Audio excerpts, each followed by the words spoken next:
Remettre une entreprise en mouvement et rétablir la performance, c'est ça le management de transition. Je suis Élodie Loin, dirigeante de transition et autrice du livre Manager de transition. Les chroniques en mission vous emmènent dans les coulisses du management de transition pour parler outils, posture et témoignages. C'est du concret, c'est du terrain, c'est exactement ce que nous sommes.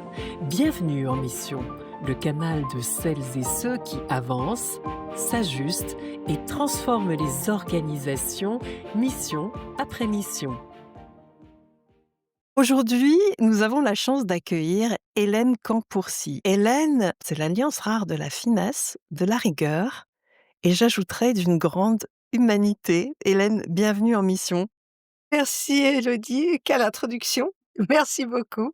Je suis touchée. Est-ce que tu pourrais nous dire quelques mots sur ce qui t'a amené au management de transition? Parce que j'ai compris que tu y es arrivée un petit peu par hasard. Oui, tout à fait. J'ai passé en fait 17 ans dans une société du CAC 40. Et en fait, très vite, on m'a confié des dossiers plutôt complexes. Et à l'époque, c'était très marrant parce que le PDG disait on va dropper Campourcy sur zone. Au-delà de la formule qui était un peu martiale, on va dire, ça traduisait la confiance des managers à m'envoyer résoudre des dysfonctionnements dans un contexte plutôt d'urgence. Et puis, j'ai eu un passage dans, une licorne française qui m'a ouvert des perspectives différentes.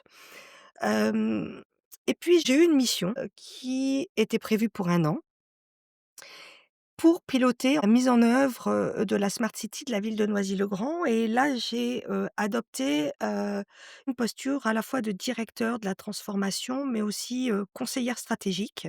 J'ai travaillé avec le département, stratégie innovation et puis, au service du, secrétaire général et en fait, c'est après coup que j'ai réalisé que ce que j'avais fait, en fait, c'était du management de transition. J'avais bien une position, j'étais présente dans les, activités, dans les comités et en fait, c'est comme ça que je suis arrivée à ce métier par hasard. Mais je l'ai compris une fois que j'ai rencontré des sociétés de management de transition et c'est là où je me suis dit: «Mais en fait, ça fait plusieurs mois que je fais ça». La manageuse de transition malgré elle. Monsieur Jourdan, en fait, de la transition. Mais c'est souvent comme ça qu'on débute en ce métier, mais la posture d'indépendant est quand même un peu différente de celle qu'on a en CDI. Je partage complètement. La posture pour moi, elle est complètement différente parce que, d'abord, tu as une posture qui fait que en tant que manager de transition, tu ne rentres pas dans les enjeux, politiques de l'entreprise, hein. Tu as tes propres convictions, donc tu parles avec transparence. Ce qui compte pour toi, en fait, au final, c'est, de faire réussir l'entreprise dans laquelle, tu as cette mission et je trouve qu'en fait, c'est très libérateur. Tu apportes un autre angle de vue et ce que j'aime beaucoup aussi, c'est que pour moi, même ce qui paraît impossible est possible parce que de toute façon, je suis pas une experte du domaine. Ça avec beaucoup de modestie et pour rester dans les références, littéraires, c'est le côté candide en fait et qui Absolument. fait notre force. Oui. Oui, je suis complètement d'accord parce que, tu vois, j'ai des équipes souvent qui m'ont dit et ça, je pense que beaucoup de managers de transition l'ont entendu, c'est: «Oui, mais ça, c'est pas possible» ou «Ça fait 15 ans qu'on fait comme ça, alors pourquoi on changerait maintenant?» Et c'est là où ça devient intéressant parce que c'est là où ton alignement, ta force de conviction arrive parce que ces gens-là, il faut les faire changer parce que sinon l'entreprise ne changera pas. Et du coup, ce que j'aime aussi dans ce métier, c'est que, on vit une aventure, on rencontre des équipes différentes, on crée des affinités qui parfois durent, hein. Moi, j'ai gardé des relations avec, les personnes avec qui j'ai travaillé, qui sont restées proches et je trouve qu'à chaque fois, c'est une belle aventure humaine, au final. Oui, c'est tout à fait ça. Tu parlais tout à l'heure de changer des repères. C'est sans doute, ce qu'il y a de plus difficile dans notre métier. Parce que changer la tuyauterie, amplifier les processus, et cetera, ça, c'est technique. Mais changer des repères, obliger les personnes ou les encourager à penser différemment, ça, je pense que c'est de l'art. C'est une forme d'art. Hélène, avec, ton recul aujourd'hui, maintenant que tu as, vraiment mis les 2 pieds dans le métier, Est-ce que tu aurais un conseil à donner à des personnes qui sont intéressées par, le management de transition et qui, comme toi, ont le sentiment, d'en faire déjà? En fait, je pense qu'il faut appréhender, cette mission avec beaucoup d'ouverture. Tu vois, quand on démarre une mission, ce que j'ai peut-être le plus apprécié, c'est d'arriver justement dans un contexte que je ne connaissais pas. Ça apporte une vraie force, beaucoup plus qu'on ne le pense, parce qu'on va être obligé d'utiliser les expertises et les connaissances des équipes qui sont présentes dans l'entreprise pour réussir. Et donc ça change aussi ta posture. Donc je passe beaucoup de temps avec les équipes sur le terrain et en fait, j'ai 2 questions fétiches. Je sais pas si Desquelles? c'est des questions, Vas-y, c'est: vas-y. «Pourquoi?» et «Si?» et en fait, ça me permet d'appréhender l'environnement dans lequel je suis. Ça me permet aussi de comprendre par quel chemin je vais éventuellement passer pour embarquer les équipes, si on me comprend, si je suis audible, pas audible. Je challenge autant que j'aime être challengée. Du coup, j'ouvre des champs des possibles et ça me permet aussi de, au final, de construire le plan de transformation qu'il va falloir mettre en œuvre en immersion et avec les équipes. En tenant compte de la culture donc et des personnes avec lesquelles tu travailles. Absolument, et ce qui se permet du coup de rythmer en fait ton plan de transformation. Tu vois d'où tu pars, tu vois où tu veux aller, mais tu sais que tu peux pas y aller de suite. Donc tu y vas par étapes. Donc si je comprends bien, dans ta façon de fonctionner, il y a une partie de préparation au départ, mais il y a aussi une partie d'improvisation sur le terrain où tu vas humer le climat social et tu vas t'adapter finalement aux personnes avec lesquelles, tu travailles. Absolument. Cette adaptabilité, elle est juste structurante et fondamentale. Parce que, tu peux faire le plus beau plan de transformation du monde, si tu embarques pas les équipes, si tu as pas les managers avec toi et si tu as pas su t'adapter à la culture de l'entreprise pour la faire changer progressivement, franchement, tu vas avoir un très beau tableau, mais zéro résultat. Tu auras ramé à contre-courant. Or, tu vas être obligé à un moment donné de faire ramer à contre-courant les autres équipes. Alors pour les faire ramer à contre-courant, il faut déjà que tu les embarques. Et oui, donc finalement, c'est un métier qui n'est pas pour tout le monde et peut-être pas un métier qui est pour les personnes qui ont trop d'ego. Parce que ce que tu dis là, ça donne une capacité d'adaptation, mais aussi une capacité à se laisser, un peu emporter tout en ayant la cible de l'objectif qu'il ne faut pas oublier pour emmener, l'entreprise dans une certaine direction. Alors, oui, complètement d'accord. On sait très bien que la trajectoire, elle a jamais été linéaire. Surtout dans l'innovation. Mais et je suis d'accord avec ce que tu dis, c'est que ce métier n'est pas fait pour tout le monde et très vite, j'ai compris qu'en fait, j'étais une buildeuse et j'étais pas une runneuse et je l'ai compris quand je travaillais en CDI parce que quand il fallait lancer le projet, allez, j'avais un max d'adrénaline et c'est ce qui me permettait, d'être créative, de faire les pas de côté, j'étais à fond et puis on passait au run et là, je commençais quand même à profondément m'ennuyer. Je me reconnaissais pas, j'étais plus, intellectuellement, challengée. En fait, ce qui me fait vibrer, c'est de donner vie à ce projet, à mettre les choses sur les rails, les activités, l'entreprise. Donc au final, je suis jamais restée très longtemps dans les postes que j'ai eus, pas plus d'un an et demi, 2 ans max. Pourquoi? Parce que, ben, je m'éteignais au fur et à mesure de passer. C'est un ADN très particulier, en fait et c'est vrai qu'il y a quelques années, on n'acceptait pas des personnes qui restent 1 an ou 2 dans une entreprise. On nous prenait pour des girouettes, alors qu'aujourd'hui, ça devient une vraie qualité puisque nous, managers de transition, on en a fait un vrai business model. Donc tu colles, toi, Hélène, à ce business model. Complètement, il me va très bien. J'avais, le fils d'une amie qui disait: «Mais vous, maman, toi et tes copines, vous êtes des amazones» et en fait, j'aime beaucoup cette expression parce que oui, pour faire le métier qu'on fait, on est des guerrières quand même et moi, j'ai un tempérament où je choisis mes combats, c'est évident. Il faut savoir le lâcher, du lest, hein, dans ce que l'on fait et cetera.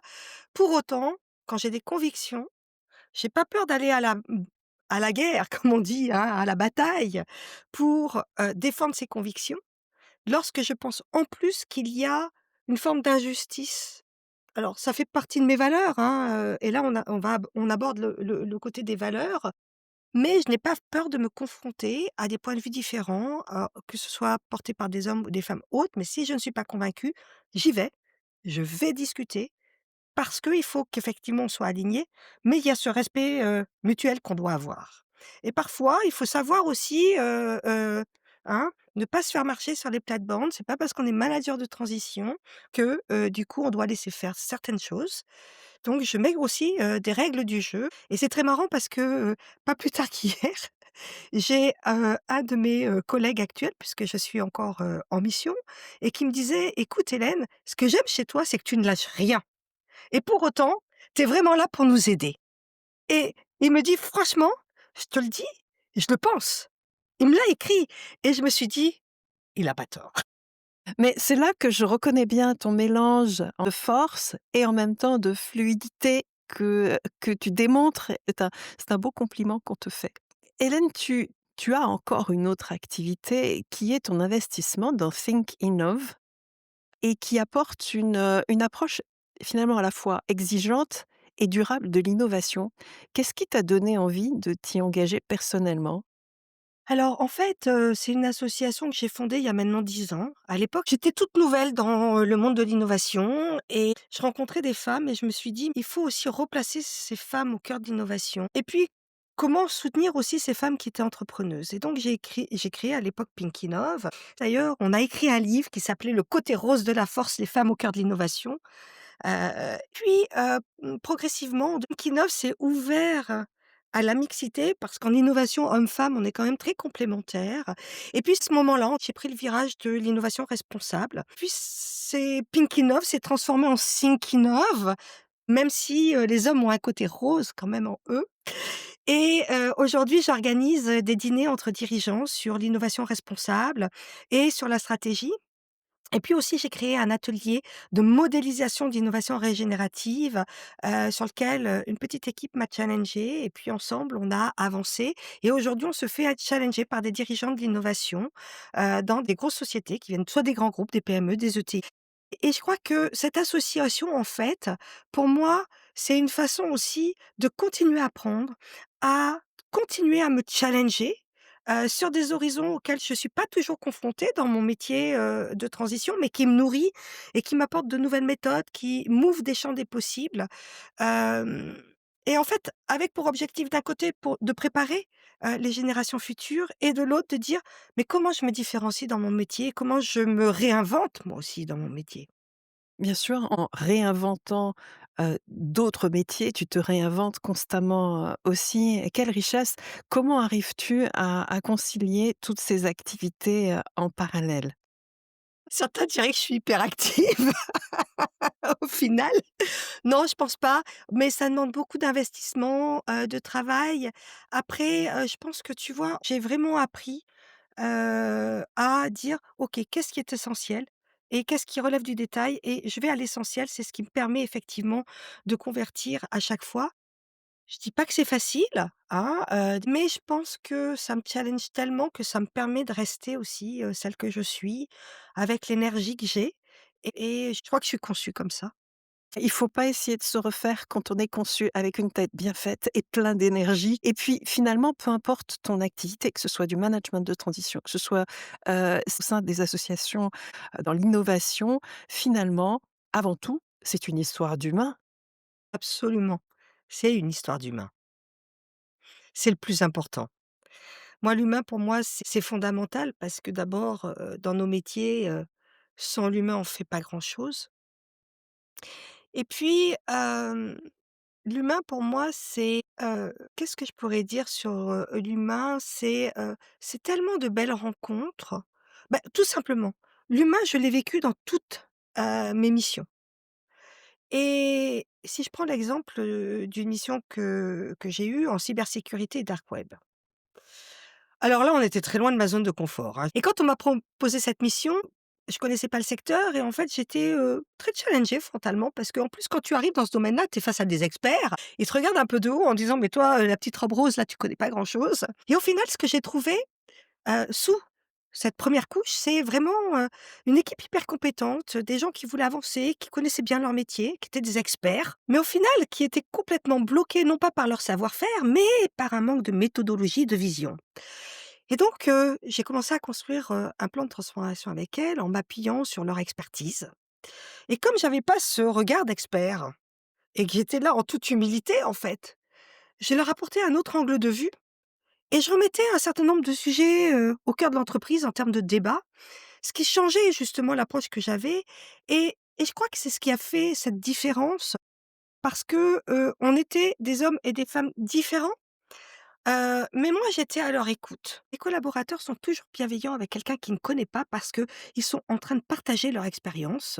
Ça fait sens pour eux et du coup, si toi tu as cette posture d'humilité de les écouter et ben, tu leur donnes vie. Au Et c'est final, à valorisant ces pour eux. personnes.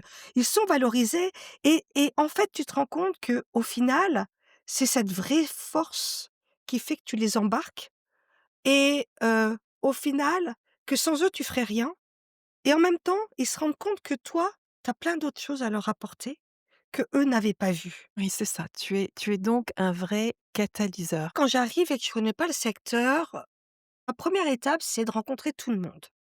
Tout le monde dans une salle pour dire: «Ben voilà, je suis un manager de transition», j'explique ce que c'est. Je leur explique pourquoi je suis là. Je leur dis pour combien de temps je suis là. Je leur explique, mon expérience professionnelle, par où je suis passée et je leur dis: «Bon, bah, là, vous avez compris que votre secteur, j'ai jamais mis les pieds, j'y connais rien. Mais ce que je sais, c'est comment on transforme les choses pour aller plus loin. Et ce que vous, vous savez, c'est quel est votre métier, ce que vous savez faire et comment il faut le faire pour y arriver. Alors un ou 2, ça va être de la bombe». C'est génial parce qu'en fait, ils ne se sentent absolument pas menacés, alors que lorsqu'on dit un manager de transition arrive, c'est souvent, très anxiogène. Alors que finalement, tu les rassures avec cette complémentarité en disant: «Eh bien, moi, je connais mon métier, vous connaissez le vôtre, mais ensemble, on va faire des miracles». C'est ça.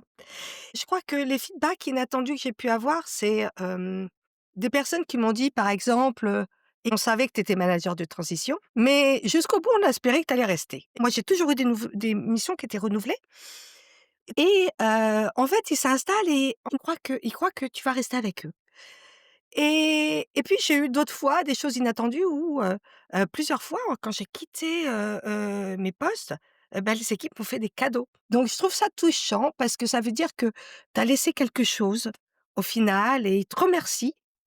En fait, ils te remercient de les avoir secoués. C'est terrible, mais c'est une réalité.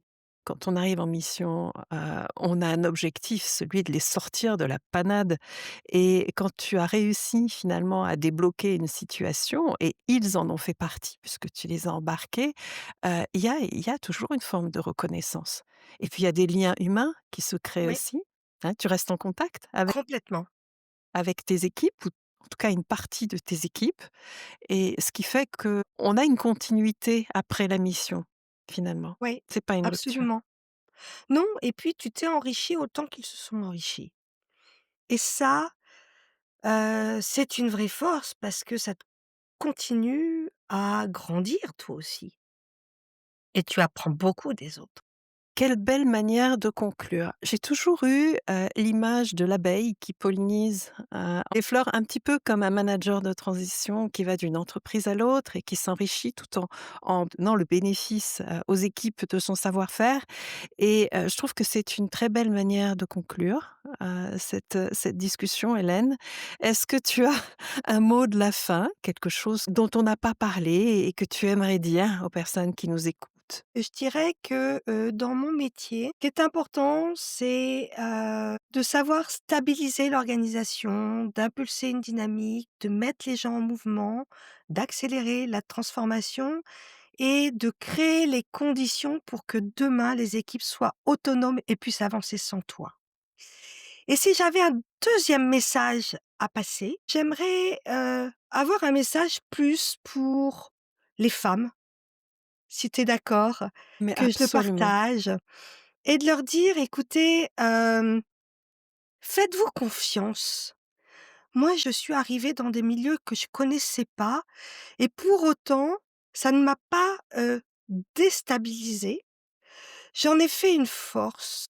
parce que j'ai pris la posture qui allait bien et du coup, faites-vous confiance. Arrêtez de vous mettre des barrières, que personne d'autre d'ailleurs vous met parce qu'on a beaucoup d'intelligence émotionnelle, on a une capacité d'adaptation qui est extrêmement forte et c'est notre force et on passe trop de temps à, minimiser ce que l'on a et à nourrir ce syndrome de l'imposteur. Donc je pense qu'aujourd'hui, on a, des collègues hommes, hein, qui eux foncent, même s'ils connaissent pas le job, ils y vont. Bah, faisons pareil.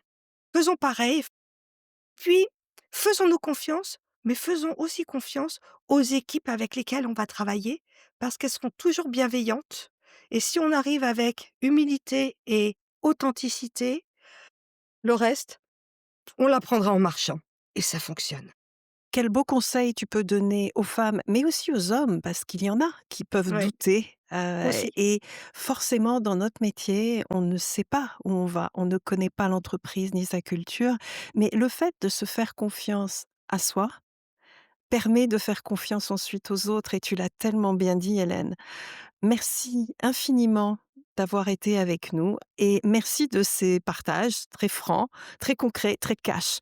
Exactement comme tu es.